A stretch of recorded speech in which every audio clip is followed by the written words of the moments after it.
Yeah, go ahead and start. The broadcast is now starting. All attendees are in listen-only mode. Hey everyone, this is Joe McNamee. I'm an expert real estate investor, author of Timeless Real Estate Investing, a retired Army officer, and founder of Absolute Investment Group, where I buy and sell a lot of real estate every week. Today alone, I just finished up another $406,000 worth of real estate deals. I'm also the founder of Absolute Investment Training Company, where I teach people how to buy real estate without using their money, their credit, and you've heard that before, but no lender of any type, and more importantly, I show people how to have their properties sold before they commit to them.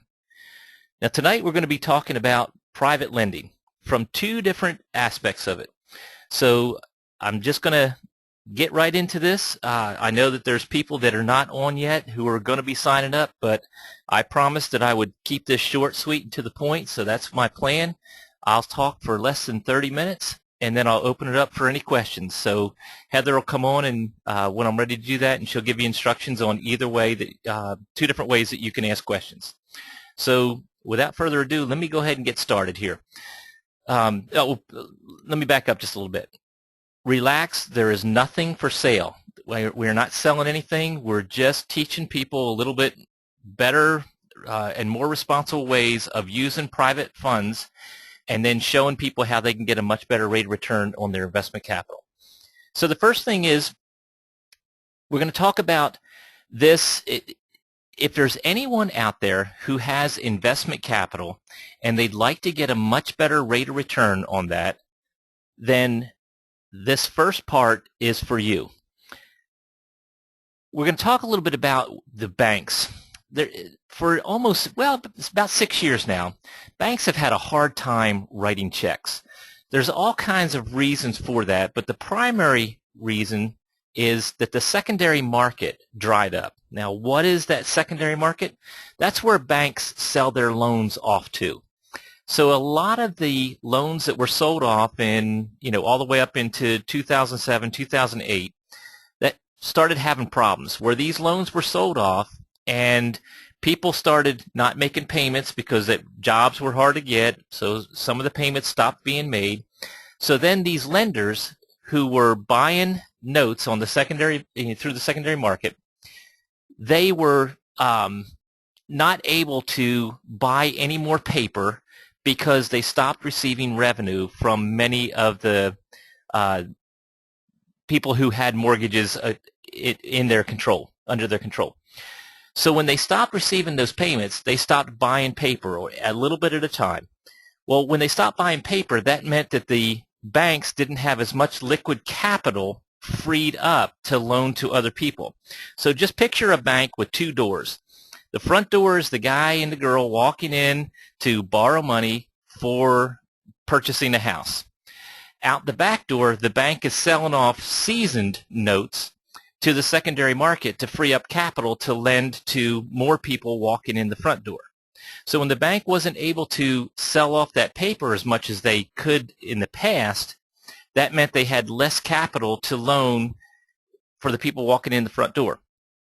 So now, as the secondary market dried up more and more, there were fewer and fewer amounts of money. There was less money available for the lenders for the banks to turn around and lend for someone wanting to buy a house. So as a result, they increased or got stricter on the lending criteria because they had less money to work with.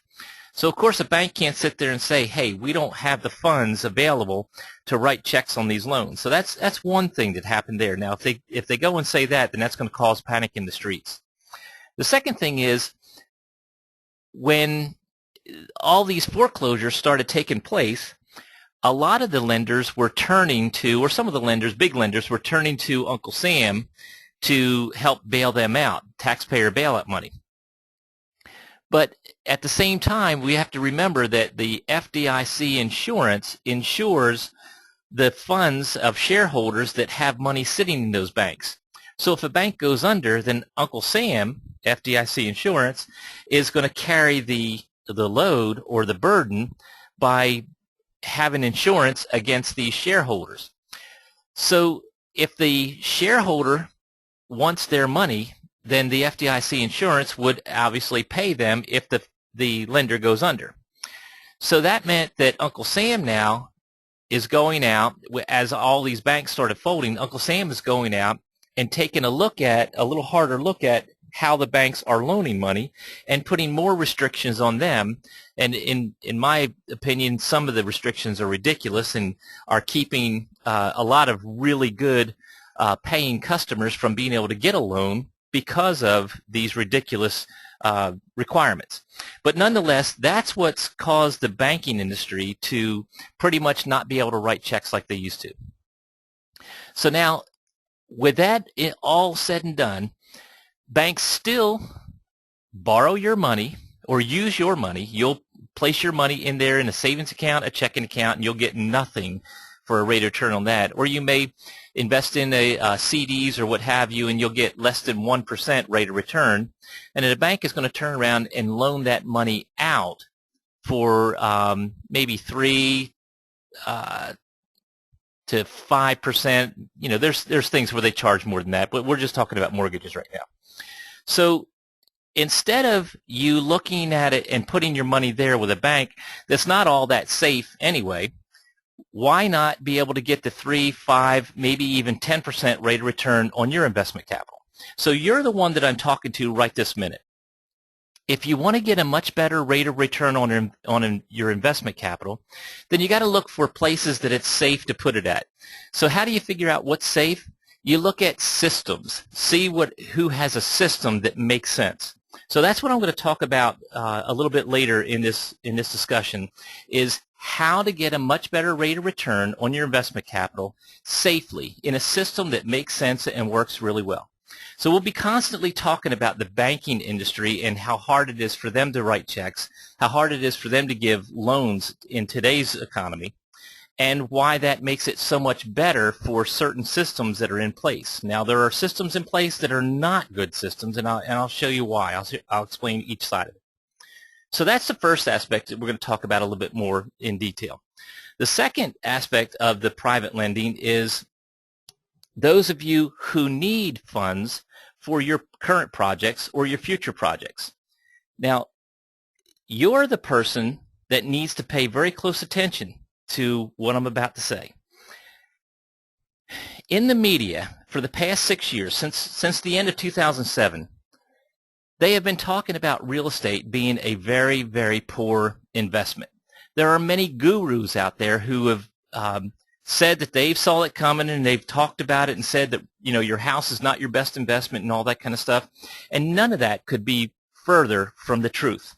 However, this media that reports this, they're not real estate investing experts, and they don't understand the differences in how you can do real estate deals in an economy where you think that banks can't write checks and you think that houses have lost a lot of value. Well, when they report this, most people believe it. They listen to it. They see it and they hear it and they think it's true. So now you're going to be an investor, a real estate investor, and you're going to walk up to people and you're going to say, hey, I've got this great deal.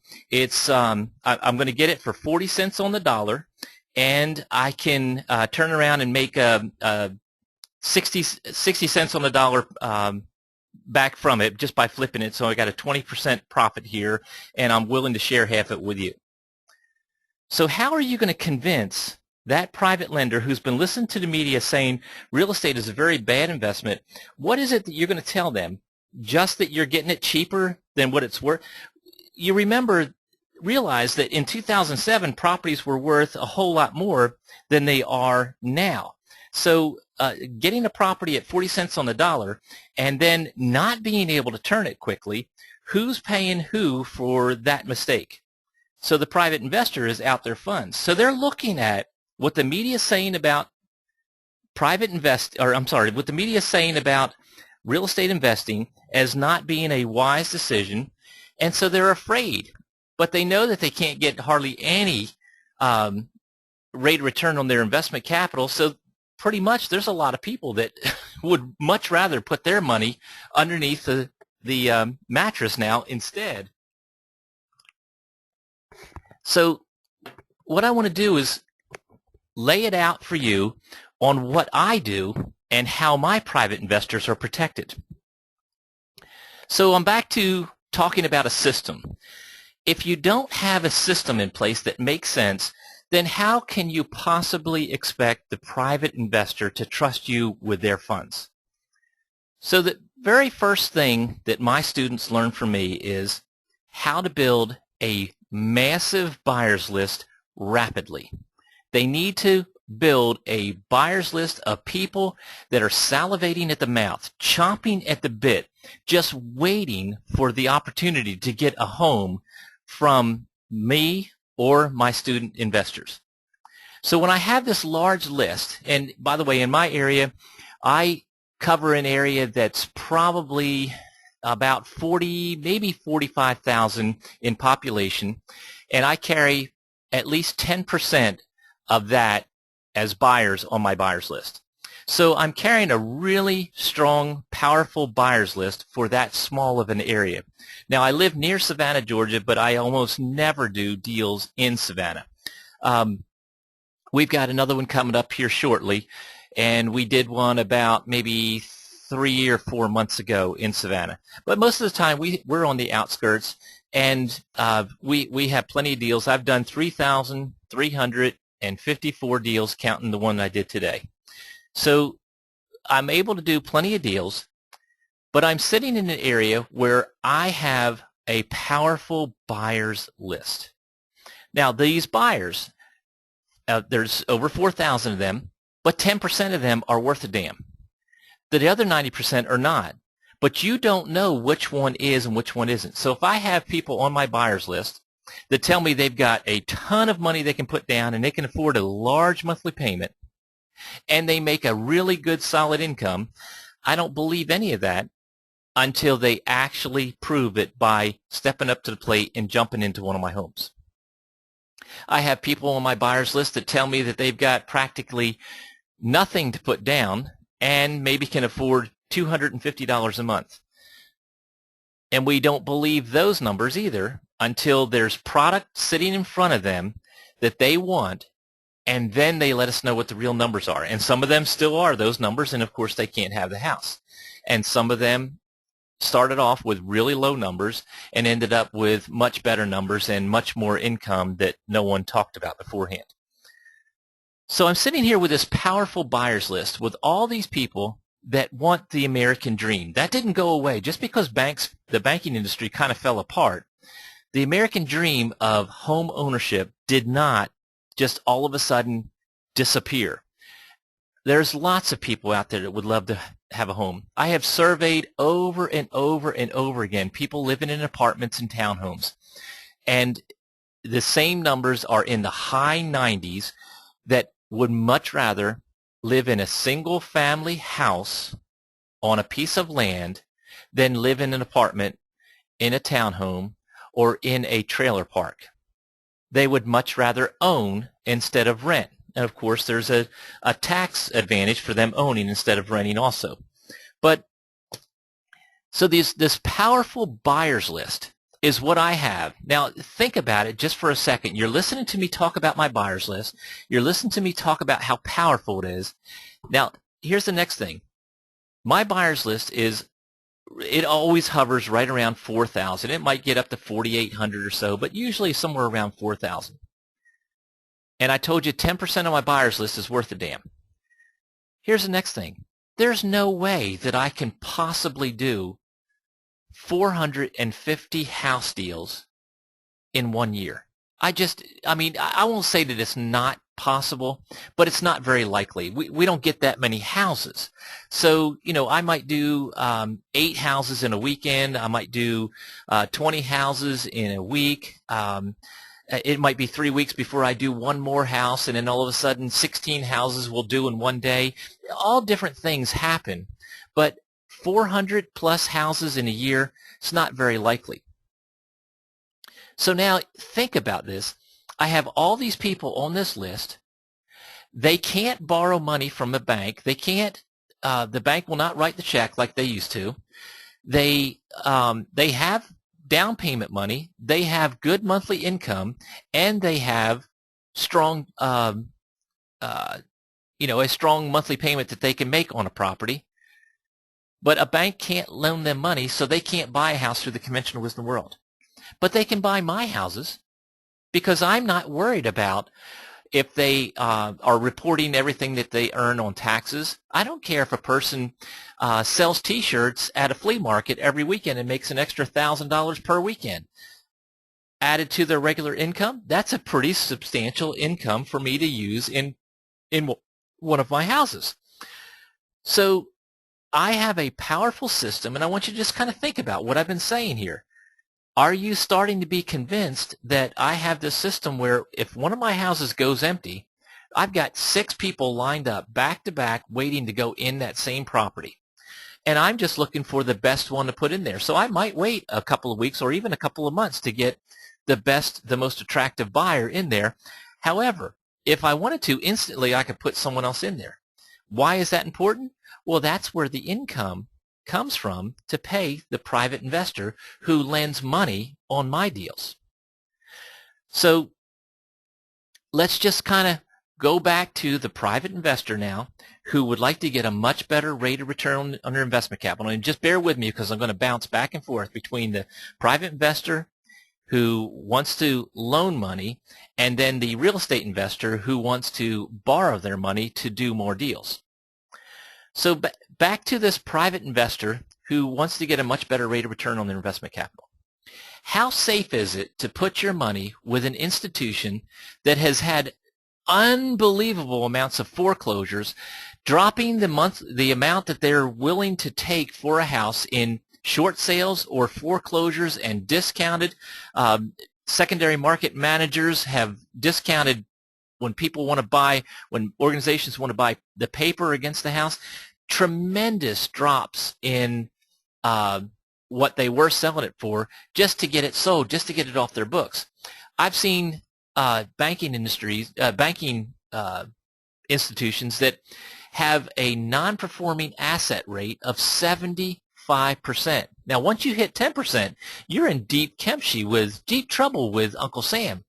75% of their assets are non-performing, which means 75% of the items that they have in a secured loan is sitting there without receiving an income for 4 years, 3 years, 5 years, 6 months.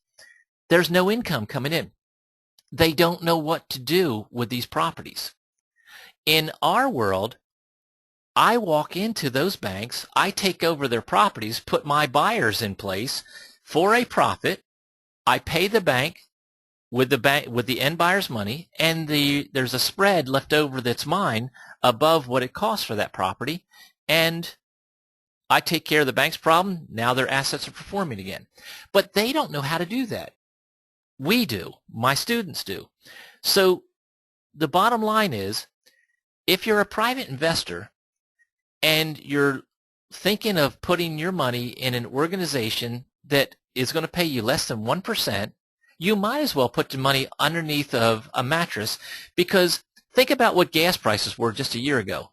Has inflation that they say hasn't hit, there's been no inflation, but is that true if all the fuel prices has jumped by $1 or $2 a gallon over the past few years? Every product on our shelves in our stores is delivered more than likely by diesel fuel. All construction, most construction is fueled by diesel fuel. PVC pipe for a plumber, that's made with petroleum. Asphalt shingles, my gosh, that's gone up like 3 or 4 times what you could buy shingles for your roof in the past 5 years. It's all made with petroleum. So yes, there's been a huge spike in what it costs to live compared to what it was just a few years ago. But if you're receiving 1% or less than that rate of return, your money's worth a whole lot less next year than last year when you put it in there. But in our world, we can pay a much higher rate of return still make a profit, and solve several people's problems all at the same time by us using your private funds in our deals. Now, you can't just go mail a check to someone and for them to use their funds, your funds in their deals. There's a proper process to go through, and I always recommend it go through an actual attorney, not just a closing agent, but a closing agent that is an attorney. So if you're going to lend your money, put it with a real estate deal, then the way that you should be doing this is you send the money in to the closing agent attorney. The attorney handles the closing, creates the proper documentation, files it at the courthouse, and secures with a deed to secure debt. Every state has a little different terminology, but it's all pretty much the same. You're getting a deed to secure debt. In other words, you're getting a lien placed on the property that you lent the money on, and the attorney is dispersing the funds accordingly. After everything is put together properly, all documents are signed so that there's that foreclosable instrument in the event you ever need it, filed at the courthouse to help protect and secure your funds on that deal. So now instead of it being Bank of America providing the funds for that real estate deal, it's Bank of Bob or Bank of Sally or Bank of Megan or whoever. So now let's go back to the private the real estate investor who's borrowing private funds from a private investor. So the real estate investor who doesn't have a solid buyers list, who says, oh yeah, I got 60 buyers on my list. No, that's not a safe person to loan money to. I've got 6 backup real estate contracts on this same deal, and I've had a history of people in this property paying me for 2 years before I even asked you, Mr. Private Lender, for funds. Now there is a very safe opportunity. Now let me just clarify what I just said. Let me make it a little bit clearer.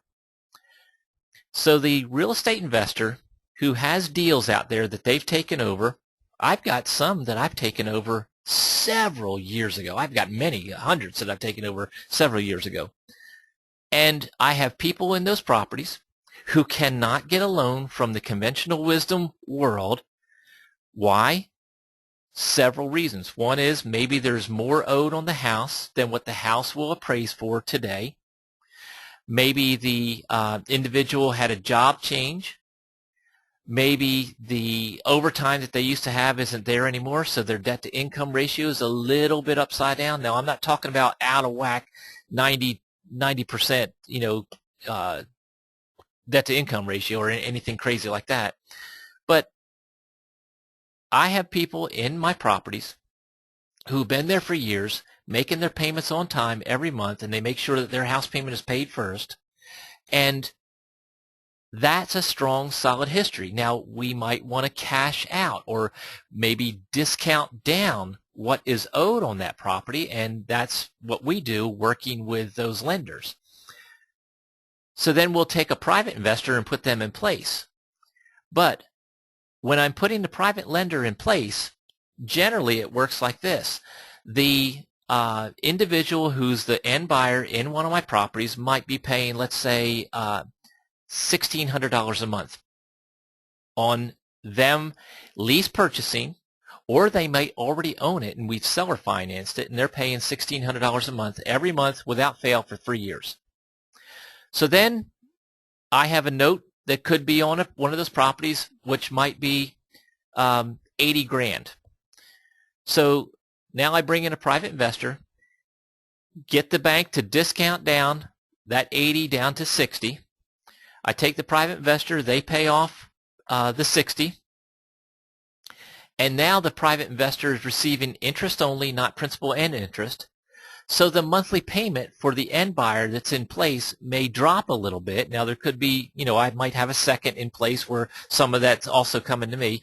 But almost every time when the private investor comes into place, they're getting interest only, whereas the loan that was in place that they were paying for is principal and interest. So the monthly payment for that end buyer now will relax a little bit. So they might go from $1,600 down to $1,325 a month. Well, if they had a history of being able to afford $1,600, do you think they can afford $1,325? Well, the answer, of course, is yes. So that's the way that I put my private investors in place in my residential deals. Now, my commercial deals are a different ball game. I set up multiple streams of income for one property so that the private investor will always get paid no matter what's going on with the property. So there'll be multiple different directions. I don't want to get too crazy with the commercial tonight because I did say that I was going to do this in less than 30 minutes. So now I want you to just think about now, as a real estate, man, I keep getting this private investor and real estate investor back and goofed up in my head. As a real estate investor, you should have a solid system with plenty of buyers, a good solid. You don't have to have thousands like I have, but you need to have several hundred on your list to have a good idea of who's willing to pay what for a property when it pops up in front of you. In the picture here, you know, I do different events, and that's an event I did. I think I did that one about a year or so ago, and I negotiated about 8 different deals right in front of that audience there. That's what I do in my boot camps. I'll teach people how to do real estate investing, how to structure deals, and then I'll do my live deals that happen right in front of my students while I'm teaching them. My live buyers and sellers will show up, and everybody just becomes a fly on the wall, and they just sit there and observe while I'm working on my next potential deal.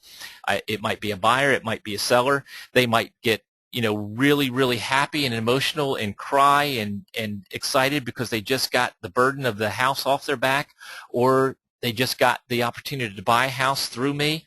Or you could see the opposite, where somebody gets really mad because I'm trying to buy their house when they said they wanted to sell it. Just the craziest things happen, but it's all the good, the bad, and the ugly. You see the real thing in those kind of boot camps. But in this world where I'm teaching people how to do this, my last boot camp, I negotiated $2.9 million worth of real estate, and guess what? Almost every dime of that is coming from private investors.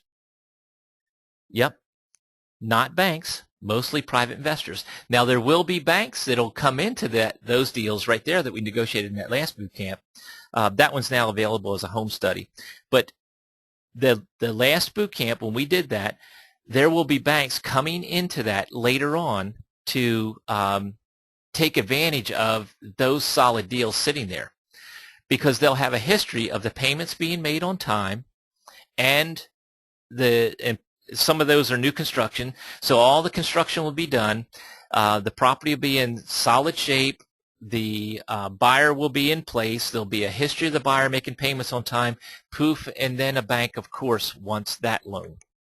So there's so many different ways of looking at this. There's so many different things that you should be doing. But as a real estate investor, you need to have a good, solid system where the lender's money is protected, where you've got a history of people making their payments on time to you, and you have a good, solid understanding that there's not just one buyer that wants that house.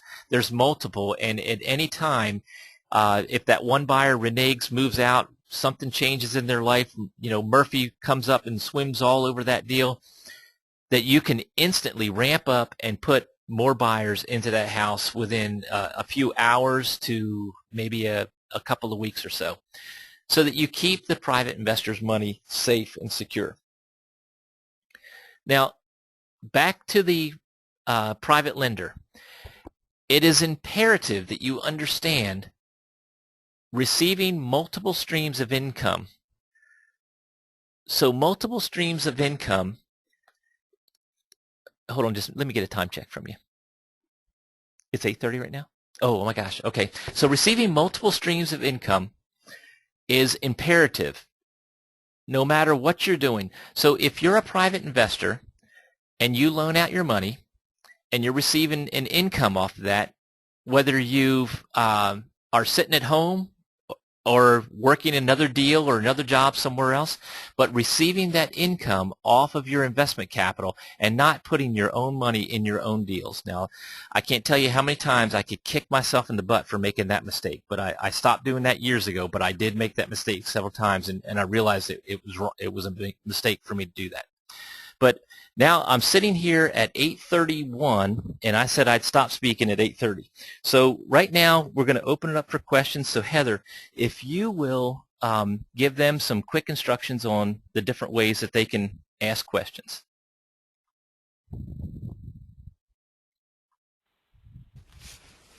All right, hey everyone. What you should see towards the top right of your screen is one of two things. You'll either see a very thin strip with 3 lit up buttons. You'll see a red button with an arrow on it, and you'll see 2 blue circles. Now, what you could also see is those things next to a larger box with some tabs in it saying audio and questions. If you have a headset on right now with a built-in microphone, you can simply click on the bottom of the 2 blue circles, and it'll have a little picture of a hand raised with a little green arrow in it. If you click on that, it'll give us a little symbol on our screen telling us that you have an audio question, and we'll unmute you and you can talk to Joe. In order to pop out your box so that you can type in a question, if you do not have a microphone, simply click on the red arrow, which will be the first symbol in that little strip of buttons, and inside the text box you'll see an audio and a questions tab. If the questions tab has a little plus sign next to it, just click on the plus sign and it'll pop out a little text box for you to type in your questions. Okay. All right. So what we're going to do is let you open it up. Heather's going to unmute you as you raise your hand to say you have a question. So we're going to try to figure out whether it's an audio or if it's a typed in question. All right. So is it all set for them to be able to do that? Okay. So if you have a question, go ahead and let us know right now, and then we'll call on you.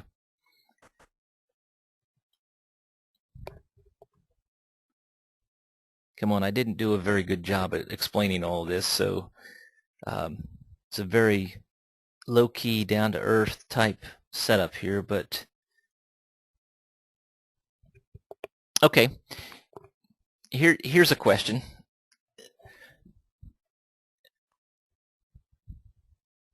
All right, so here's a question right here.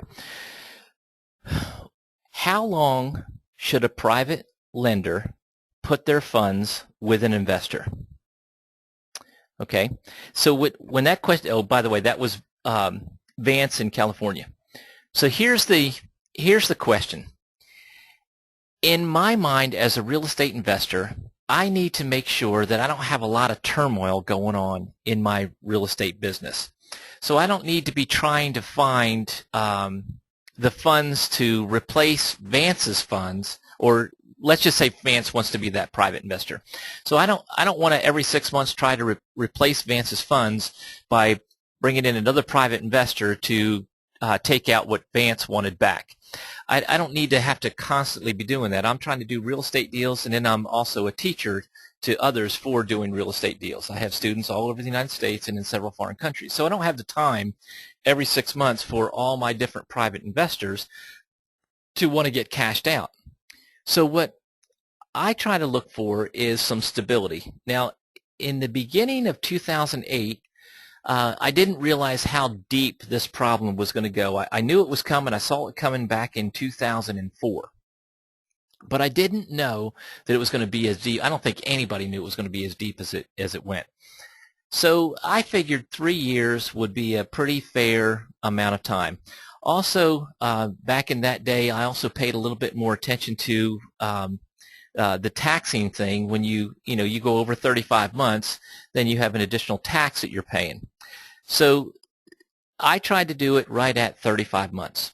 Well, after a while, I started realizing that this is a much deeper problem, And why not take care of my private investors by giving them more security in a longer period of time? And, the truth is they could go into any deal, continue putting their funds with more and more deals that I'll continue to do, because I'm not going to stop real estate investing for a very long time. I mean, if ever.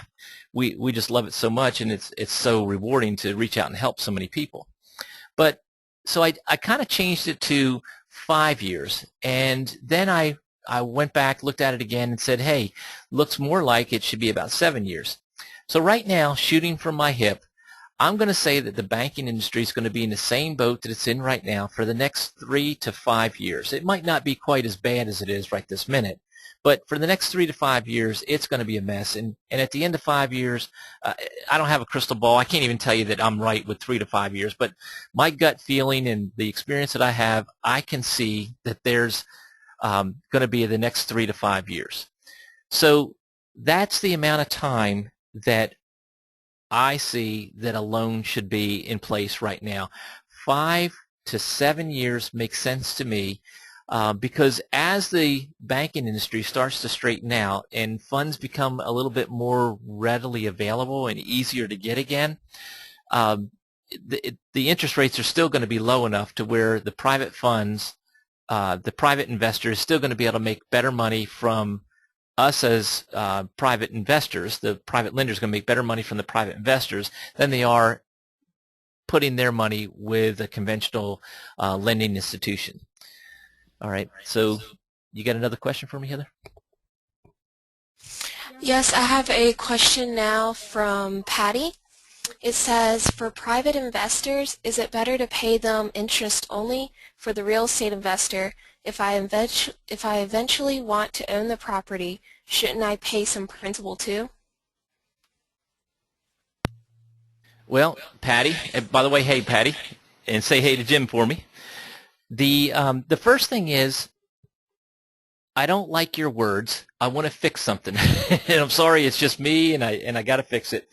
But you own the property whether you owe money on the property or not. So I understand what you mean. You actually mean you want to own it free and clear. But you own it the day that the deed is transferred into your name or your entity's name. It's your property. Just make your payments, and it continues to be your property. Not make your payments, and sooner or later, it won't be your property anymore. But I do understand where you're coming from. Okay, so you can discipline yourself and do this any which way you want. But here's what I'm telling you. Murphy lives everywhere, and if you agree that you're going to pay principal and interest, that's a higher monthly payment, which reduces your cash flow on that one deal. So what is the purpose of the person putting their investment capital in a CD, let's say? Let's just go back to a CD. To earn interest. What is it that people want to make? They want to make money off their money, but if you pay all their money back to them, then pretty soon there's no more money sitting there that they're earning interest on, so you just kept them from being able to continue making money off of that right at that point in time. So there's that issue. Now, the other problem is a lot of private lenders will make the mistake and spend the principal and interest. Now, there's nothing wrong with spending the interest, but spending the principal, and then 20 or 30 years later, there's no principal left over. They've spent it all, and there's no money there left to earn interest. So in essence, you really are helping look out for them by not paying them off over time in a monthly type format. Now, back to the discipline thing, one of the things that you can do is you can build the principal in another account that you would be paying to them in the event that Murphy doesn't come up and invade your world, and that principal that you've built up would then be transferred to them as soon as they say they want it, and then poof, all of a sudden your property is free and clear. Even if you haven't transferred the money over to them, that's the principal, you've been paying them interest the whole time, no principal, but you've been building the principal in a separate account that's just specifically for that property. And so then at any given time you can just say, voila, this place is free and clear. But to just hand it over every month, it kills your cash flow and it sets them up for failure. So, and I'm not saying everyone is not disciplined. I'm just saying that the majority of the people really have a hard time. When they have that money in their hand every month, they start spending it. And it's okay to spend the interest. It's not okay to spend the principal. Okay, you got another one there, Heather? Okay, go ahead. Our next question is from Megan, and it says, how quickly can I become a private money lender for your business? Is there a minimum amount required to invest? Good questions.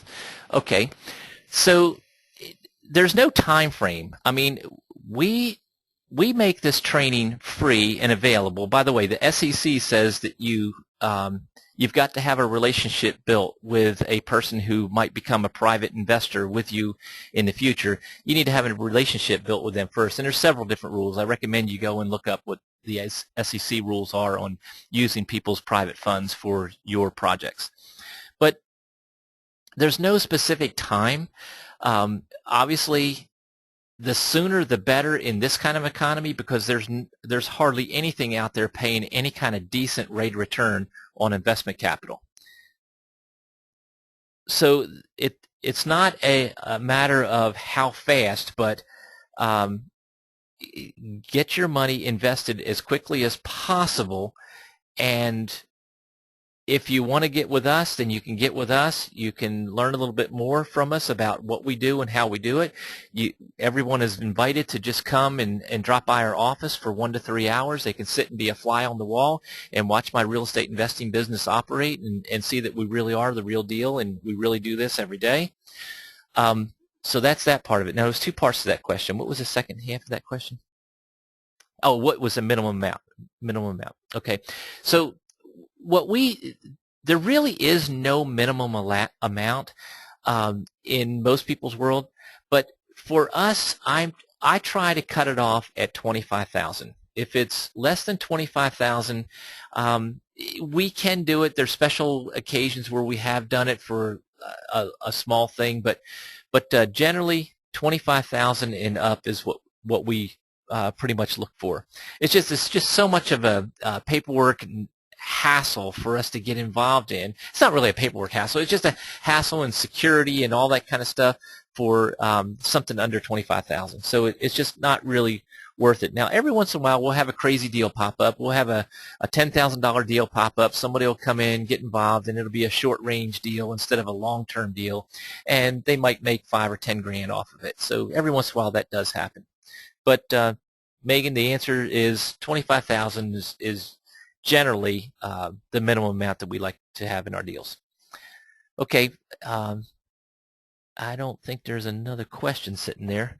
I'm surprised Gary hasn't asked a question. He's so full of knowledge and all, but he's gone. Okay, another question popped up again. We have one more question from Patty. Do you want to share how I helped a widow get $300 a month instead of $300 a year? Oh, yeah, Patty, that, I remember that deal. Yeah, Patty took over a property from a lady that was actually, I think she was a payment or two behind on the house, and Patty was just getting started in her area as a real estate investor. And she took over the property, and she put a buyer in place pretty quickly. She built a history with that buyer. It was a family, and they were excited. I think, if I remember right, we like to talk about the crying of the buyers and the sellers. Our offices are very emotional because we help people. We help the seller by getting the burden off their back when no one else would help them, and the buyer when they've been embarrassed and humiliated by the system. And so we brought the buyers in. They get so excited, and they emotionally, we have a video of lots of buyers and sellers and all that stuff. But anyway, in Patty's world, I believe this particular buyer got pretty emotional and was crying and all for what she was able to do for them. talk about empowering you. That's better than Tony Robbins motivating you to reach out and help a lot more people. But anyway, so they moved in and they fixed the house up, not on Patty's dime, but on their own dime. This is the end buyer we're talking about. Then a widow who was receiving, I think it was about $300 a year on her investment capital. Patty told her what she could do for her, and so the widow took the money that she had in one investment and put it with Patty, and now that widow was earning $300 per month. Now, Patty, I think that's pretty close to the story. If I screwed it up at all, it's okay. I might be lying anyway. No, I'm just kidding. But yeah, I felt pretty confident that was the way that went. So there's so many things that you can do for people. Now, back to that, Patty, I'm glad you had us bring that up. Back to that point, that widow is receiving $300 a year. What the heck can she do with $300 a year? You can drive around the block 3 times and you spent $300 right there almost. But Patty was able to change that lady's life for her to be able to earn $300 a month instead of $300 a year. That's incredible. So it's so powerful. But remember now, Patty knows to first build a solid, strong buyer's list, build a history of that buyer, putting some skin in the game in that house by fixing it up, spending their own money on doing that, putting a down payment, making monthly payments on time. Then Patty goes, okay, this is a safe buyer, but I know that the house is in even better shape now than it was when I first got it, and I had X number of buyers that I chose from to put into that house. Now I can move the house even easier because it's in better shape, and the buyer that's in place doesn't want to move out and makes their payments on time. So what's a better deal to put the private lender's funds into than that? Okay, so I think that's about it for the questions. So what I'm going to do is I'm going to give you an email address that you can send your questions into if you didn't get a chance to ask them tonight. It is Absolute Investment Training Company @gmail.com.